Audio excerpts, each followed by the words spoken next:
Good afternoon and welcome to the November 30th, 2022 meeting of the Intergovernmental Cooperation Authority for Harrisburg. We are awaiting Marita and Ralph, who we know are on their way, but we're starting the meeting so that because we have a quorum and we can dismiss with some other business.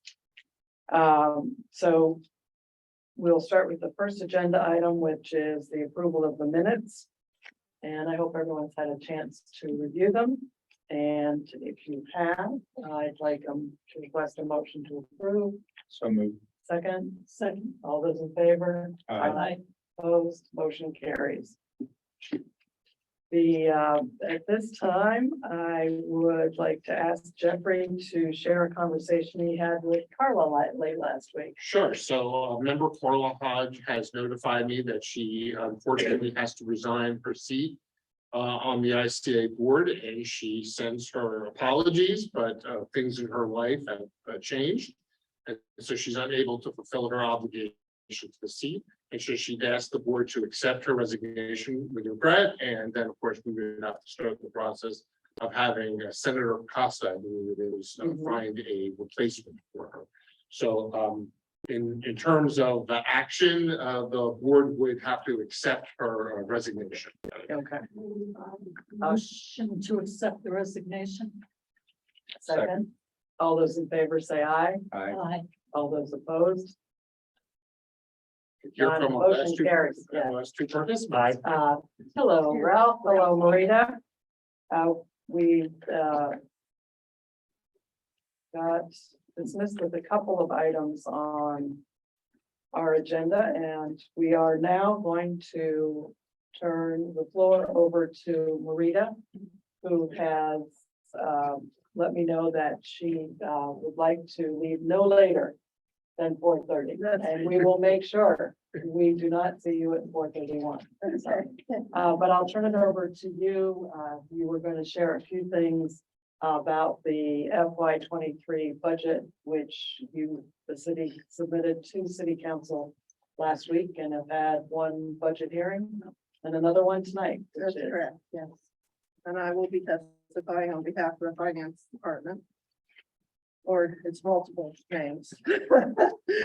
And the good news is the general fund largely is balanced, meaning the revenues equal expenditures, with the exception of the city's been tasked with a very large right to know request, namely $2 million right to know request. We have attorneys on board 5 days a week, up $1,500, $1,600 a day. And it's actually the results of the 5 defendants who have been sued, I guess. I don't know the right word. And the Commonwealth Court, I was the plaintiff in the initial case. And since I retired as the Commonwealth's recovery coordinator, Madra Clay, who's unable to attend today, is the plaintiff. So that cost is being borne by the city now and in the new fiscal year. And because we have the belief, and we hope a correct one, that likely the court will be a little sympathetic to us and will give us some reprieve of that expense. We felt that it was safe to take the liberty to assume we could use fund balance to help cover that cost until we can get a reprieve from some of those costs, which again, some are being incurred this year, some next year. So I know that's a bit of a convoluted and complicated situation, but that's the real situation that we're currently dealing with. And you had mentioned yesterday that at some point Neil will approach the courts That's to correct. see if there's any reprieve for extraordinary. He will approach the judge and see if he can get some type of reimbursement for those costs. I don't know I'm not an attorney, obviously, so excuse my ignorance. But anyway, and also, he's talked about maybe approaching the Commonwealth, whose lawsuit it actually is, to see if they'd give us some relief. I'm not counting on that, but it's a possibility, I suspect. It's a new administration. He is an attorney. And maybe he'll have some mercy on us. I don't know, but that's the long and the short of that large expense that we did not anticipate last year or this year. So it is something that the city is bearing. My naivete, why did you say it would be the state? Like the state was thrown out. The Act 47 coordinator is the plaintiff. Okay, But it was still the state that filed the suit. the initial suit. Yeah, so they're still involved in terms of being the ones that executed the suit. Okay, Yeah. But this was a request of information from the other parties. from defendants. From the From the city. defendants. Okay, so you have to fill that up. So that would be, the 5 defendants that are being, you probably know who they are. They're very famous firms that still exist Sure. here in town. So anyway, we'll see how that pans out, but right now we're bearing the cost and it's tough, you know. So you may not know all the detail, but that level of cost and that level of legal activity, is that related to volume of records or the nature of discovery or the sufficiency of response, or is it related to redaction of records? All 4, technically, not so much redaction, but they wanted 20 years, a full 20 years of information. And unfortunately, the city does not have the best record keeping mechanism. There are 4 different mayors now. And the city's not really, the building is not really designed for terrific record keeping. Anyway, the long and the short of it, it's kind of all 4 of those, less the redaction, more, just can't find them, and where the hell are they? And Marita, is the $2 million an estimate of the legal cost? Well, it's not just legal costs, there's storage costs, there's legal assistance, there's clerical people, you know, so it's not just legal, but largely it would be, you know, a law firm who's You can't do it because you need outside counsel's assistance. that's right. And outside counsel is estimating $2 million? That's correct. I think we've already, up year to date, we've already spent about 40,000. And they started in mid-October, maybe. Now, that doesn't mean they could start working on mid-October, because we had to find the files, move the files, and readdress the files, so it's just been ugly mess, so to speak. And what judge is hearing this? It's a Commonwealth Court judge, I believe. I don't know. You don't know which one it's been assigned to? Yeah. Because in regular discovery, you can make the argument that certain requests are overbroad and burdensome. And you don't always win them, Right, but at least you can make the request That's and attempt to possible. limit it. Mr. Grover's probably. yeah, Yeah. it's possible Neil did do that, and I just don't recall, or Yeah. maybe he didn't feel that he. Or it's a detail enough that Yeah. it's a weed, Yeah. that you're dealing with. But, Yeah. And I haven't looked at right to know from that view. Yeah, And unfortunately, as we were talking before the meeting, there is a lot of broadness in the Right to Know Act. It doesn't necessarily follow the same rules as court discovery. That's correct. Yeah. If I may just jump in, the Office of Open Records, which oversees the administration of the Right to Know law, does not view overly broad or burdensome in general as being a basis for denying a request, so long as the request itself is specific in nature. And so this is a doozy of a right to know request. And my guess is that, Kathy, you hit the nail on the head, that the defendants are not seeking these records through discovery because the very fact that the city could go to the court, or the plaintiffs could go to the court and seek a protective order. But under the right to know law, that is not available in general.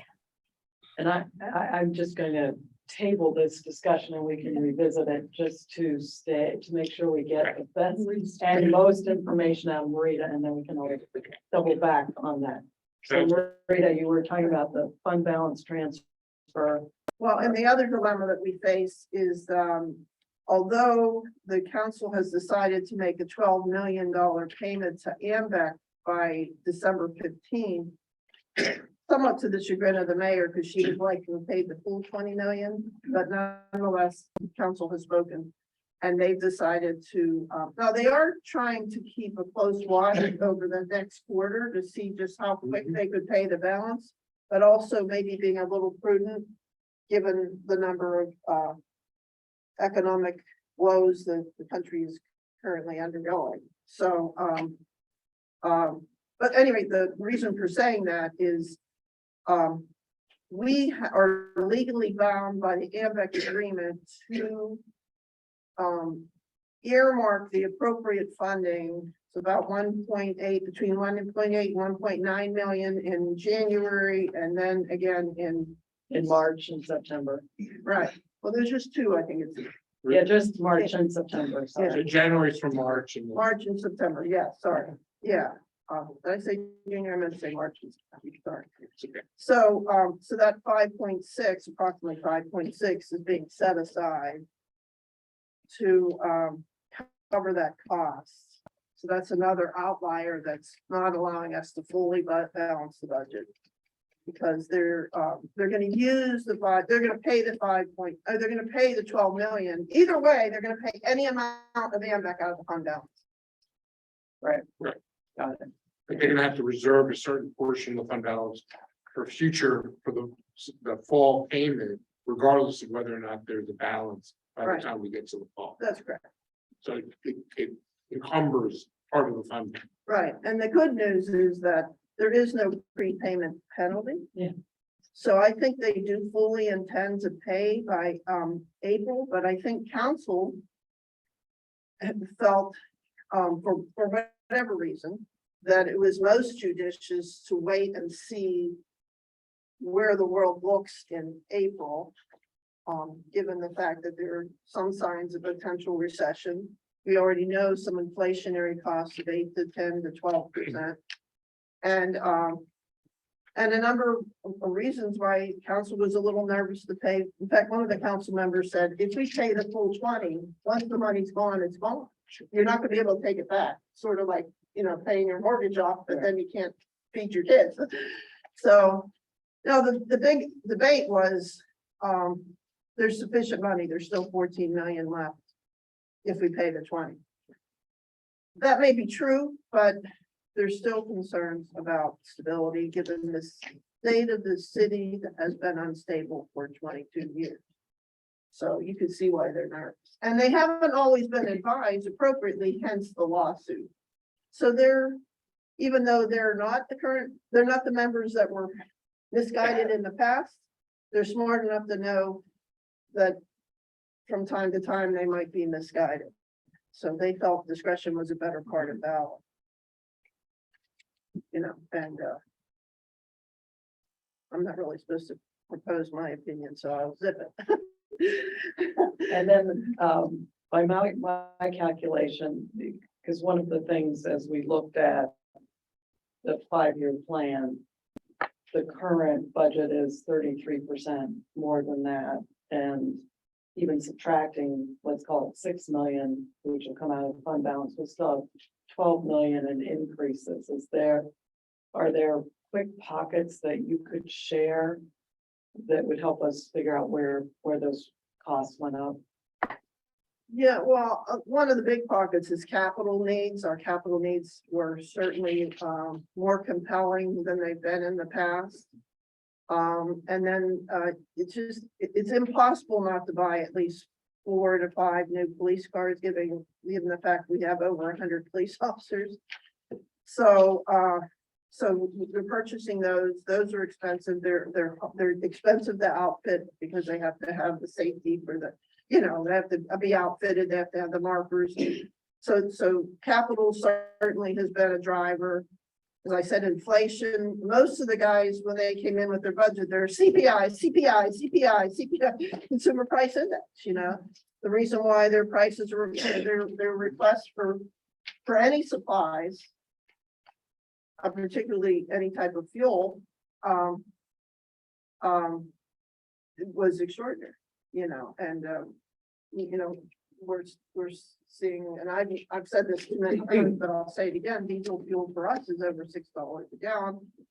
And we run trash trucks from 5 in the morning to 3 in the afternoon, 5 days a week. So those are two of the drivers, would be the capital and certainly those supplies. There are some service contracts that are also up. Almost everything is up in terms of price. So, and the other thing, which is an interesting phenomenon, for years, we've had trouble, including the first 6 months of this year, hiring people. And then July 1, everybody must have realized that the great, what do they call it? The great resignation. That they finally can't put food on their table. So guess what? They gotta come back to work. So July 1, we have oodles of people coming in and we're hiring them. So now we had this anticipation of these vacant positions, particularly in neighborhood services fund. When Dave West came in, he filled all 17 positions in less than 3 weeks. So we thought those were going to be vacant positions when we anticipated, because of the history that we've had since COVID. And then like I said, the great resignation, those people that resigned finally realized, oh yeah, I need to have a job, I guess. And so now they came back into the market. So, or maybe they graduated from college or high school or something, I don't know, but we saw this huge influx of hiring. I even had it happen in my own office. So it is kind of interesting that you can't hire anybody and then all of a sudden you hire everybody. So was something we anticipated the opposite when we did our projections, and you even talked to me about it. I should have listened to you. We really thought that we wouldn't fill those positions because that's the way it was looking up until that time period, you know, and, you know, we just don't have, a crystal ball to tell us these things are gonna change, you know. Not to contradict you, but we do have a crystal ball. Our esteemed chairperson is oracular in her pronouncements. No. No. So those are unlucky. some of the drivers. I don't know that they're all the drivers. Oh, well, the biggest driver is called FOP. Okay, yes, because that union was that contract was renegotiated. And has fire been resolved since we met last? Looks like they're going to arbitration. So that means that could pile up on top of Well, that. we have anticipated that too in some of our costs. You know, we can't anticipate too much, but based on what we know, but ASME was getting 3%, which we kind of knew. Police is getting 3.5. But ASME is also getting $1,500 bonus for every ASME employee, plus the 3%. I'm not saying they're not worthy of it, I'm just explaining. And then the FOP is getting the 3.5, but that also plays into their longevity and how the scales go up and increase the cost. And so that is an enormous driver for us that we didn't anticipate. I didn't anticipate that contract opening until 25. So if I could ask you that, if the fire agreement goes to interest arbitration, you won't have a resolution till sometime next year. That's right. As to its final cost, Okay, because you'll have to wait for the arbitration periods and then an arbitration decision. that's right. So you'll have your estimate in the 2023 budget of what you think it's gonna cost, but until it's resolved, it'll still be up in the air. Right. Thank you. Yeah, so but the biggest driver were wages. And also, in fairness to the mayor, and I think this is wise, she has also tried to reset the salaries for management so that they're more equal. But that has driven management costs to a degree also. I'm not, again, I'm not making policy statements. I'm just saying that the cost of doing business from a personnel standpoint has increased. And don't take every notice there over there. Don't get me in trouble. It's okay, it's being recorded, so. And then also, Neighborhood Services Fund, maybe if you could talk just a little bit, because that also has a fund balance transfer this year. And some good news relative to our college route.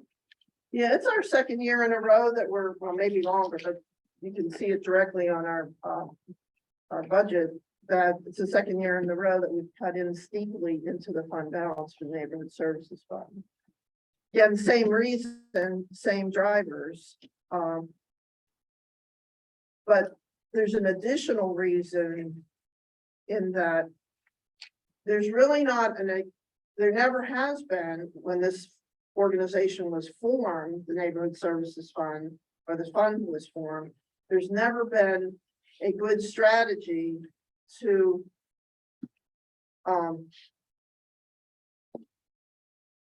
there's never been a good strategy to fund the capital investment.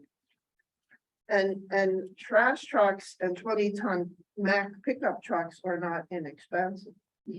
And so this year we're replacing 4 trash trucks, 2 20-ton pickup trucks, a number of smaller trucks. It's an enormous hit to the Neighborhood Services Fund. Now, we just purchased trash trucks 7 and 5 years ago. But because we now not only pick up for the city of Harrisburg, we pick up for 3 other boroughs. Now we have 4 municipalities we're picking up, and that's that much more use on those trucks running from 5 a.m. to, whatever time, 5 p.m. every day, 5 days a week. So when we met with Public Works in our first meeting, and it was just a capital meeting, they were telling us that very few of the trash trucks are 100% functional. They're very hard to maintain those vehicles, very short lifespan for how expensive they are because of the wear and tear. The trash trucks don't last. Well, and the new thing is, which is it's a double-edged sword. I see this with my own trash. Now there's this opportunity to leave out one big item. Mm-hmm. Well, when you were just picking up trash and throwing trash into that truck, and it was running its little spiel, that's one thing. But then when you start adding in refrigerators, stoves, and carpets, and cabinets, and now they're not allowed to put building supplies in there, that, but almost anything else. I mean, they've taken my grill, so It's very generous. so I pay Waste Management a good fee to do that, but still, the point is, it's changed. The dynamics have changed. So it really does put hard use on those trucks. And you'd be better off served by the Public Works Director, who could explain it better than me and more eloquently, but those are the challenges. So we're taking, what was the final 1.7 million from the fund balance, the balance Neighborhood Services Fund, which is, so one of the plans, 2 plans, many of you know Dave Shankwaller. He has been generous enough to offer to help form a parks foundation that may help us with the costs of our parks. My worry is it, okay, the cost of the parks are one thing, but the maintenance of the park is another. Is that foundation also going to be able to build in to their donors the fact that they're also going to be maintaining those same facilities? I don't know that. That's something we'd have to discuss with Dave. So that's a great idea, and the mayor has approved that to go to city council for consideration, that foundation. So that would take some of the weight off of park maintenance, which is part of Neighborhood Services. The other thing we talked about, in fact, as early as next week, we're going to renegotiate or start to renegotiate the Steelton agreement. Although I'm optimistic, but I don't know, what the options are going to be there. But right now they have a pretty good deal. will they be happy with the new deal we plan? I don't know, so. Costs go up. Yeah, well, not only that, there was really not a cost allocation study, even when we had 2% inflation, so now we're at, much higher rates, so. So that's the long and the short of it. We hope to have a small committee, including Mr. Bartan, and myself, and who are the other two? Dan and Dave West, to discuss a possible not only fee to the 3 boroughs, but maybe an increase in the fee for capital purposes only. I think we're gonna get a good deal of pushback back from the elected officials on that, especially in an election year, but at least we can propose it, put forth an intelligent evaluation of the process and see what becomes of that. Remind me, are these just rate negotiations or the full contract renewals? Full contract renewals, as far as I know. But I don't know that for a fact. I'd have to double check with Grover, but I think they're full contract renewals.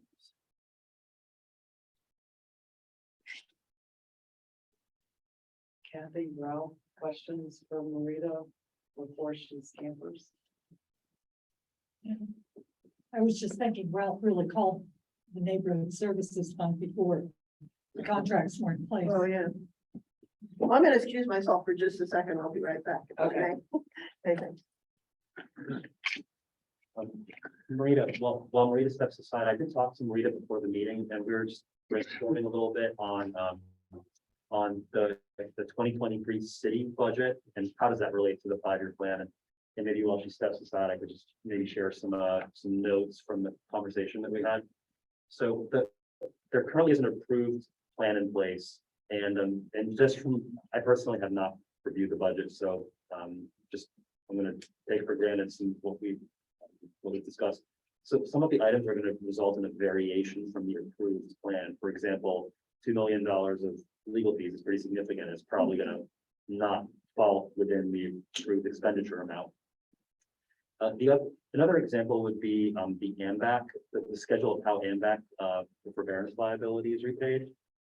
Under the 5-year plan, it was supposed to be fully paid back in 22, the full 20 million. So because it wasn't, that means it's almost like there's a savings in 22, but then more debt service payment in 23. And the way that the city is budgeting it is they're budgeting the legally mandated repayments, right? Under the MBAC contract, they're obligated to make the payments. Under the plan, there's in 2022, there's a total of 20 million. So they're gonna be paying back 12 million of the 20 that was approved in the plan. So there's $8 million. What does it do? Unlike city budgeting, our plan doesn't really roll. You don't really roll forward. It's just the plan kind of static. So and the other inflation obviously is a big variation from the assumptions in the plan, which projected, in some places 2%, in some places 3% increases. Already the one negotiation resulted in 3.5%. So just pointing that out, and I think what that means going forward for the city is how to address the next submission of the plan, how to address in the short term the variation, and then the next submission of 5-year plan is not updated. So we'll have to, as our chairperson, as you know, our chair every year composes a review letter, and we review it, and our chair composes the review letter and sends them a conformance with, hopefully a conformance with the plan. So for us to be making notes as we review together, because it'd be important for our chair to be able to say, we've observed variations and the variations have been explained, because that's one of our duties, is to verify if the variations are appropriate. And I think, yeah, and I think Jeffrey's trying to get more clarity, because again, I appreciate the variance on the AMBAC payoff, as well as the 2 million that was unexpected. But in addition, you've got this variance in expenditures that were projected at 56 million next year. And they're actually going to be, hold on a second, I have to subtract my 5. 69 million. So that carrying forward just blows the future forecasts. And that's not to say it won't still all look in balance, but I do think we need to pointed out, and I guess I would suggest this might be a year that we can't tolerate any delaying of the next 5-year plan. It's due April 30th. I mean, I'm just thinking that there's absolutely no way we can go beyond that because we'll be we'll be naive for 3 months of knowing how reality hits what the 5-year plan is projected. So I'm making discussion relative to that. And I don't think we have to discuss it at this meeting particularly with Maria's timeframe, but my understanding is the parking revenues are still way off. And I would doubt that they are expected to rebound in the next year. I won't say foreseeable future because, hope springs eternal, but I don't think the 5-year plan though. takes that into account. Yeah, I think that they already assumed that they weren't going It did show a bounce back, though, to eventually. but I think sooner Oh, rather than later. So they will, obviously, they will have to update the 5-year plan in April, and it will have to take into account everything that's changed, including the budget and all these other issues. But that's why the 5-year plan is a living document that has to be updated from time to time. This becomes inaccurate just by the course of business. So we'll work towards that, getting a budget, and I guess then we'll start right away working for 5-year plan update. I think our chair makes a good point that in this year is just due to the macro and macroeconomic environment, it's extraordinary circumstances out there. So on our end, we're gonna have to be a little bit more nimble than we, maybe we don't take it for granted that the way we've done it over the last 4 years is gonna be as pro forma this year. Maybe we need to be a little more adaptive to make sure we help the city get through this next budget cycle. That might be the upshot of what we have to deal with here. And I had Jeffrey pull up the letter, Papenfuse's last budget, full budget that he actually pulled together, just to take a look at it. And I think it provides actually pretty good roadmap to follow. And so maybe if you want to share that as well But yeah, with everyone else, then you can see some of the points that we have highlighted. I think one quirky thing that we need to watch is what the income administration does about personnel administration and allowances for telework and all the rest of it, because that's the primary driver for parking, but it's also a primary driver in many ways for vitality of a lot of the downtown businesses as well. So. And that fire protection allotment that's gone up, but never goes up. Yeah. Sufficiently. Yeah. Actually, you read my mind. I wanted to mention that and supplement what Doug had just said. During our monthly meeting where we touched base with the mayor and with Marita, they actually brought up the annual fire protection payment from the state. And You trying to get rid of me? I am, it's fine. I don't want you late. Okay. And Is there anything else you had questions with me for? I think not. you're working- We know where to find you. And we're getting a lot of information in the next 3 budget hearings. Okay, thanks. But thank you for being here No, you're welcome. and good luck tonight. Okay. All right. Bye, folks. Everyone's got to get to a meeting. Board's not. We're not adjourned. No, sorry. We're just saying goodbye. And back to Ralph. Bye. Back to Ralph. You were it saying. had to do with fire protection payment. And they were indicating that the circumstances that are causing stress to the city budget have to do with the extra demands on the city's fire company, worse than it's been in the past. And the first example that they gave had to do with being deployed nationally for national duties in which the Commonwealth requests that professional firefighters, including Harrisburg, travel around the country to help protect our motherland, which is great, but it results in overtime for people who are backfilled to protect our local community. And then the second issue had to do with it's getting worse and worse, and there's more attrition in volunteer fire companies, particularly small companies in the suburbs. And I'm I'm not gonna stand behind this quote statistic, but it was something like, what they said was something like 95% of the fire calls between the city and the neighboring municipalities, that 95% of the time, the city is the first on the scene, Yeah. even in a suburban call. Yeah. And the reason for those two examples between the national and the local is just to show the stress on the city's fire companies is more than it's been in the past. And so they're tuned in on the annual fire protection fund that comes from the city, comes from the state every year for $5 million.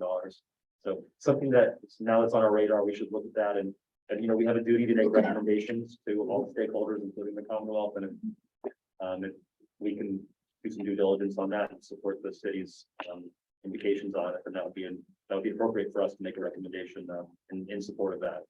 So, I have a question. Well, do you know, that $5 million subsidy that's paid by the Commonwealth for fire protection from the city, has that changed ever, or is that It's the same amount that's been there for a decade, or, I think, and this is going back a long way. okay, I think it started in, that I remember, in the area of $200,000. oh, okay, but So it has gone up, but not recently, it's in our time, since the ICA's been there, that's gone up.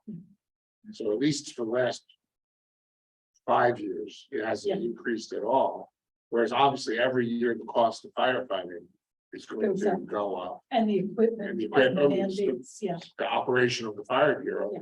I think so if the Commonwealth, if the strategy of the Commonwealth was to be providing sufficient reimbursement to the city for covering capital complex and all the other needs of which, because they're not taxable, so they're not paying towards the tax burden.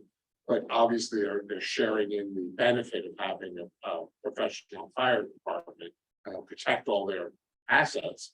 You would think that the Commonwealth would agree to some sort of escalator over time that would see that rise in some proportion to the cost. There's also an argument to make that the Commonwealth's footprint has gotten larger. Mhm. in the Sure. city. I don't know how it was originally calculated.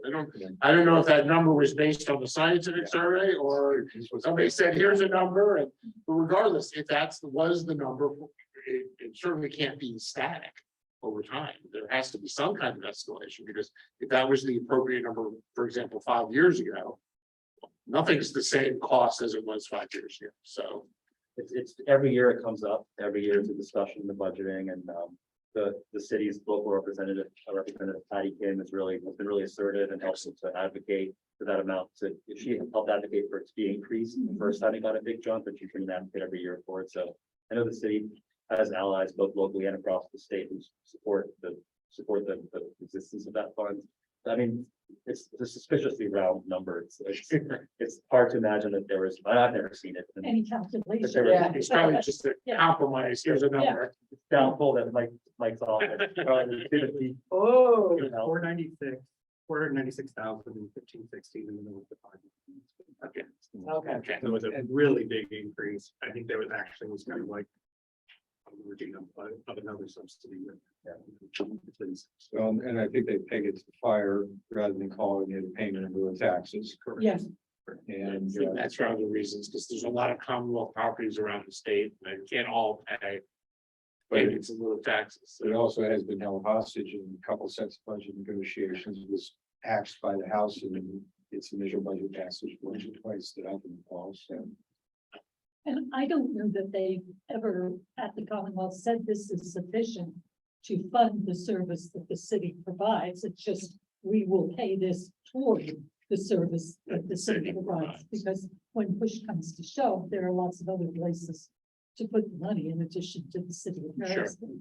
But that one is, I've been told in the past that, for example, they have purchased equipment because the ladders did not go up even close to far enough. I mean, Sure. you take a It's a 16-story big building. L&I building and you don't have a 16-story ladder. So I think, big picture, I think the city has as far as, relationship skills between capital cities and their home states. I think that Harrisburg's, got a really supportive government, both from everybody from the governor's office to all the chambers, to the legislature. So I think there's a lot of positives, and I think sometimes you do this in like in a construction budget where maybe you look at one line a little too closely instead of the balance of all.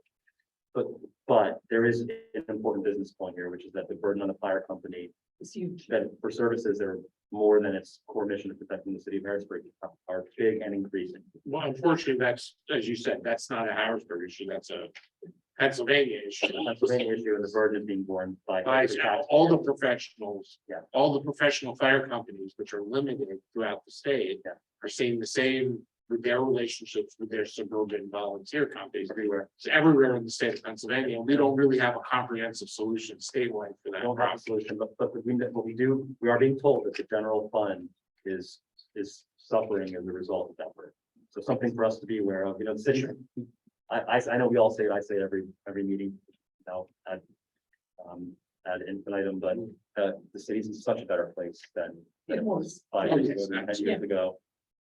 But there are clouds in the horizon, and some of them are darker than the others, and it's important for us not to rest on the laurels of everything that's been accomplished, because these problems, they're the neighborhood services fund, the burden on the general fund, if these things aren't addressed.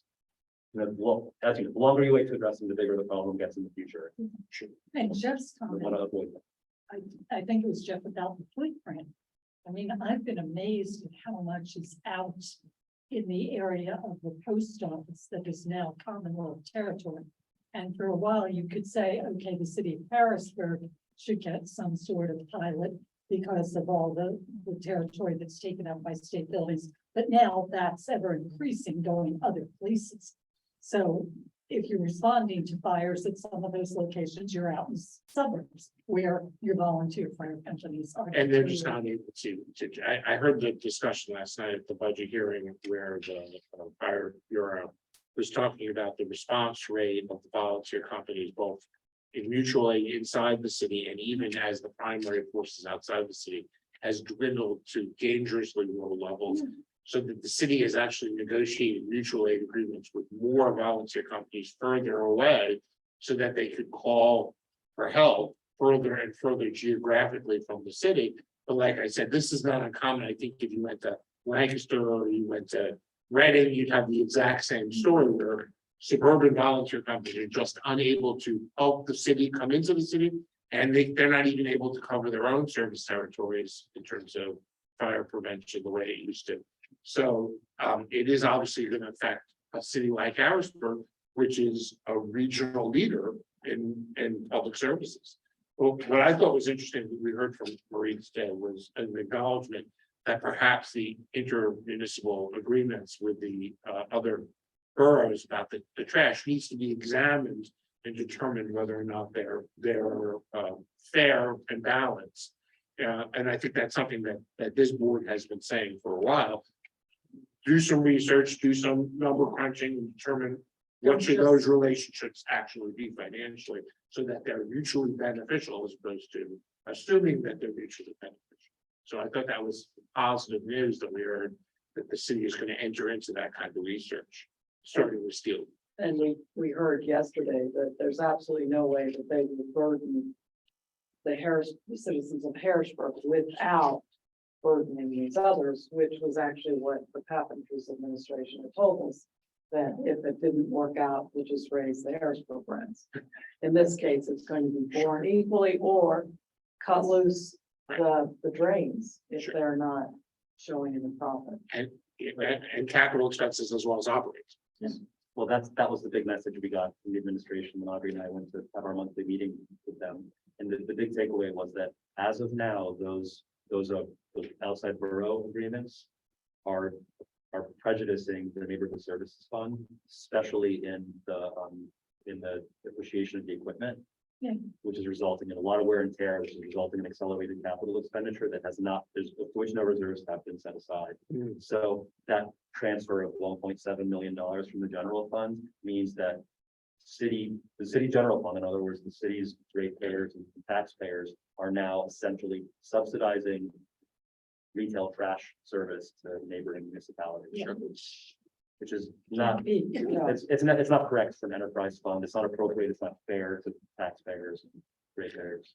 But trash rate, just to let you know, commercial trash rates or residential trash rates by commercial haulers who operate, for example, outside the city have gone up tremendously in the Yeah. last few years, as have all expenses, because of things like fuel and equipment expenses going up. So I'm sure that if there was an apples to apples discussion about what other haulers are charging in other suburban communities, you would find that there's room to discuss whether the Harrisburg charges are fair or not. Because those things have gone up over the last couple of years, even significantly by significant percentages. So whatever the deal was, if, for example, I'm not picking on Steel, if they were to go out and try to negotiate a trash contract with another hauler, they might find that it's much more expensive than the last time that they considered that as an opportunity. These things are just, as we all know, the cost of doing business has gone up tremendously in the last few years. But I would agree that what's good to hear tonight is that the mindset in City Hall has changed and that they're examining it differently. That's what I meant by saying, well, you called that, months ago. Before, probably years ago, before we entered into some of these contracts. Definitely. And so there is great forward movement on that. And then I think as well, it was good to hear that positions are being filled because we know that previously the only way we've gotten fund balance growth is just unfunded positions. And that's not, when we're asking for, discipline within the administration, that didn't really count. But I think they're looking at, I think Dan is working hard on trying to find some performance measures so that we'll also be able to get the benefit of some facts, which is always nice to see true facts. So we have 3 more sessions. I'm going to leave here no later than 5 to the 10 or so, because I'm covering tonight. Doug is covering tomorrow night, and then we're looking at you two possibly, maybe one of you picking up Tuesday. I can do one, maybe. So you don't have to, I can call them, can I get back to you? Yes. yes, It's And we'll Tuesday and Thursday. Tuesday and Wednesday Okay. right now seems to be the days, and that's subject to change, Right. because if they don't need as many days, they'll cut, but. yeah. And then Jeffrey found out today that it really is the administration's hope that they will pass the budget on the 13th of December, which is one day before we meet again. And in our opinion on the budget does not stand in the way of them moving forward. I would like to make sure that we get comments to Jeffrey, just in case city council inquires how we're thinking about it. Because I feel like it wouldn't be good to say, I don't know. So if we just had a sense, and I think some of the sense we've gotten tonight, which is the aberrations have explanations, and we'll watch it closely to see how it goes forward and how the 5-year plan gets amended to really provide a roadmap for the next 5 years. But if there are things that really stand out, if there's really something we find, we'll want to communicate it to the city. And if we communicate it to the city, it becomes public, we usually copy the city council anyway. Would it be fair to incorporate in that your notion that based on the tenuous nature, we're not at this point inclined to give an extension on the submission for the next 5-year plan? Yes.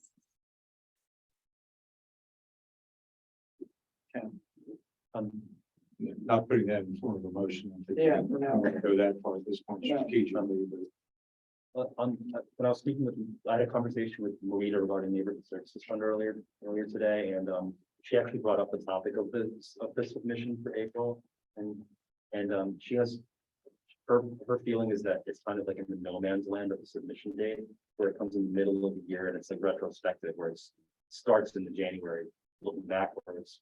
So I just, I would not to speak for her, but before we, you know, before we set a goalpost for a deadline, I think we might want to talk to Marita about what she envisions as being the next milestone.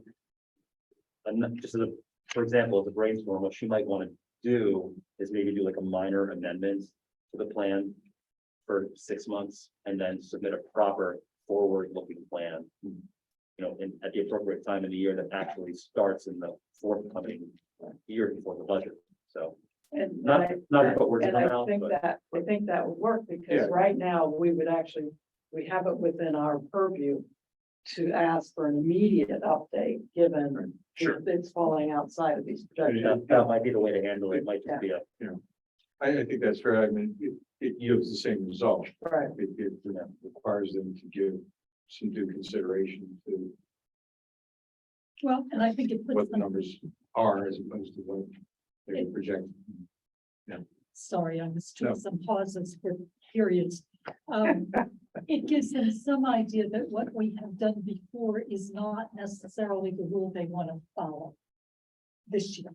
And, you know, this year they've got a lot going on. They've got an incoming administration. So I presume all the December meetings we've got are based on the budget that has to be done by the dates that are in the code for the class city. But, you know, I think they should know that we're in a different mindset than they were. Great, okay, so keep that in mind as a paragraph perhaps to set the stage. And Madam Chair, it's also possible that they won't be able to approve it as early as December 1st. Right. That remains a possibility. Right. That would be staff's desire or administration's Yeah. desire. Ultimately, that's up to city council. And I don't think we've seen major swings in the budget, city council. I mean, it's gonna be very minor. So big, you know, in the big scheme of things, it's gonna be a rounding error of anything. And changing from one department to another. I'm afraid that this year, I'm sorry. please, first. Afraid that this year, things are almost going to get more uncertain as we move forward after April. That the April information might be better information than we had in May or June, just because things seem so volatile right now. And those are things that I'd like to be wrong on, but that's kind of my reaction to it, Ralph, period. Unless can we just go like this or something? on this slightly different topic, and that's okay to move on from. Sure. That, going back to your comment about, Audrey, about the letter, if you'd like to entertain it, I'd be happy to make a motion, just so you have the authority. I'd be happy to make a motion now authorizing Audrey and Jeffrey to finalize a review letter. And just in keeping with past practice and allowing you to submit a letter.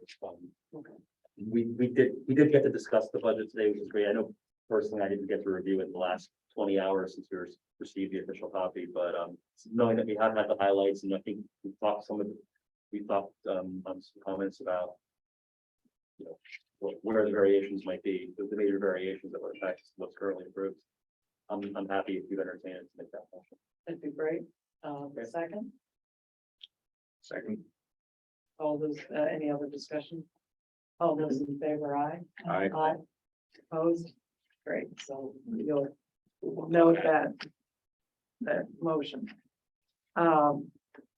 Which I think then recenters us back into the agenda. And I believe we are at your authority manager update relative to the ICA financial situation and our budget. So I have two matters to bring as part of the manager's report today. One, we have our standard bills that we pay for the month. You'll make note of that. Our final balance at the end of today is $183,574.54. And you will note that one of those bills that we're paying was to ZNA for our 2021-2022 audit. So that has been completed, and I have sent you copies by email of it. It is an unqualified opinion, which means it's fine. And that is required, and Our concise financial statement will be appearing in the next edition of the Pennsylvania Bulletin as is required. So I've already placed that advertisement with the PA Bulletin. And as I work towards our end of December annual report, that will also be incorporated into that. And obviously, if any of the board members have any questions about our financial statements, which are relatively simple, especially compared to the city of Harrisburg, feel free to answer any questions you might have. But thank you to the staff at ZNA who did a good job, as usual, going over our stuff. So no issues came up as I would expect. So those are the two financial issues. I also, if it's okay with Madam Chair, I wanted to mention that we have our meeting dates for next year are set, but they're the same as they are every year. So we're keeping to our traditional schedule for the next calendar year. And I will both arrange that with Temple University as long as anybody has any problem with that. I will sign a contract for this room going forward for next year. It's been prepared for my signature, so I will do that. And I will make sure it gets on the website so that everybody knows when, the public knows when our meetings will be for the next calendar year. I do have a year in advance. Thank you, Jeffrey. That segues into two things that I still want to bring up. Put my finger on the one. The city's audit is still underway. It is not yet complete. They're still working on single audit, which is the one that's been the biggest bane to the city. And in addition, the audit committee is now down to two. I have inquired of Danielle Bowers. It is actually a committee that is appointed by city council. And I've asked that if she could get, like, they're 2 out of 5. So they need at least another one in order to hold a meeting. So she has promised me she'll get to that before the end of the year, but I'm going to say we probably aren't going to be having a meeting probably until January, which is similar to the timeline last year. And then we'll just keep our fingers crossed we can get into some sort of thing, because I think everyone was there. And it was really hard for people to keep track because we're so many years behind that you can't set your mind and say, forget the entire year that's just passed. So this is the 21 order official. Yes. The FY21. Who's left? Alex Reber is still left, but he really wants to get off because he's now on the redevelopment authority maybe committee. So he'd like to get out. Bill Schambach was the chair and he quit. And so I can't remember. That's okay. I who the third was one curious is. about Yeah. that. We need to find some volunteers. Yeah. There's some great people in the community, and I'm sure there will be people who will stay. And it's a relatively, I mean, from my perspective, an easy one, because the time commitment isn't like serving on this board or serving on the development or any of those minimal meetings. So yeah, if you have any, tell them to send resumes to Danielle. And then the other thing I was going to talk about is we do have meetings set for the 14th and the 21st. We're probably not going to meet both. And so I'm happy to cancel the 21st if we think we don't need it. Or cancel the 14th if we prefer to cancel that one.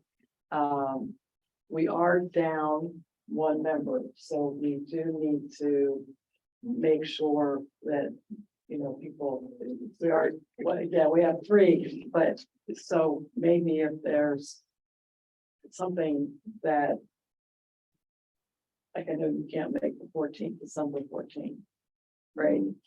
So that would be as long.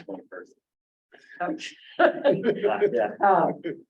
But I do think we can go ahead and cancel it, because then Jeffrey can, when he sends out the notice for the next meeting, can say, this meeting is canceled. Sure. Get it That's out. how Yeah. 14. 14th out. Are you good on the 14th? Both. Okay, I'm good for the Or either. 14th. Okay, either or. Thanks. Well, let's stick with the 14. Okay, cancel the 21st official. Cancel the 21st. That's fine. Obviously, subject to a massive COVID infection that gets all of us.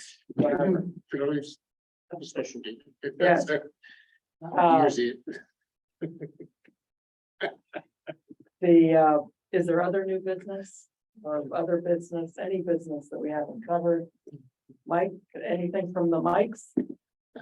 Think I'm- If you're good. Nothing from me, thank you.